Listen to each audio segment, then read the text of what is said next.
Magandang araw mga kababos. Narito ang latest news ngayon sa PBA.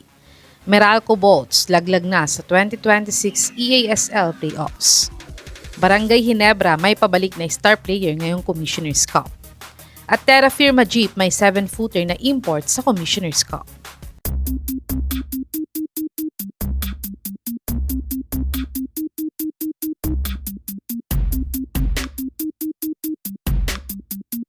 Kailangan sanang manalo ng Meralco Bolts ng at least 6 points para maka-advance sila sa EASL Playoffs.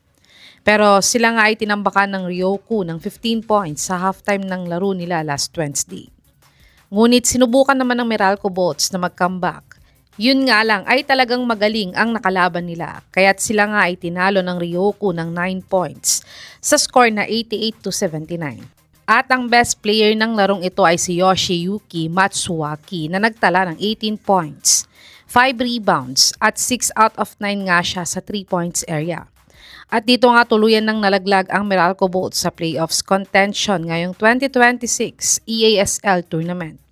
Sa 6 na beses na sumali ng PBA sa East Asia Super League ay wala pang PBA team ang nakaka-advance sa EASL Playoffs. Kaya't sa tingin nyo mga kababos, anong team kaya ng PBA ang unang makakapasok sa playoffs ng EASL? I-comment nyo na po yan sa baba. Dumako naman tayo sa balitang may pabalik nga daw na star player sa Commissioner's Cup.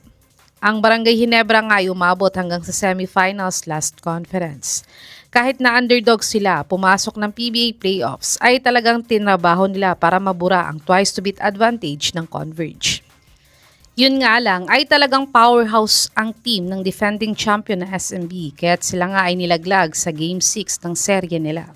At ngayong Commissioner's Cup nga ay pabalik na nga itong super import nilang si Kabayan Brownlee sa lineup nila. Dahil natapos na nga ang kontrata ni Brownlee sa Meralco last Wednesday matapos malaglag ng Meralco sa EASL Tournament. Kaya't good luck nga sa Commissioner's Cup campaign ni Justin Noipi at buong Barangay Ginebra team.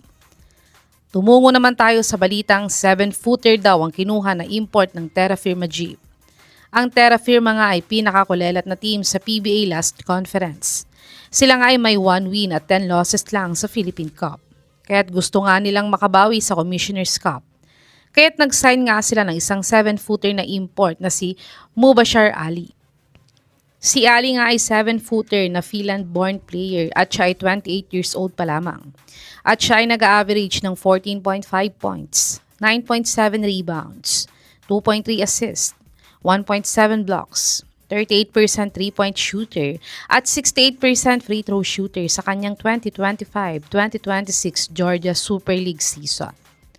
Sa tingin niyo mga kababos, ang 7-footer na import na ba na si Ali ang sagot para makaabot ang Terra Firma Jeep sa playoffs ngayong Commissioner's Cup?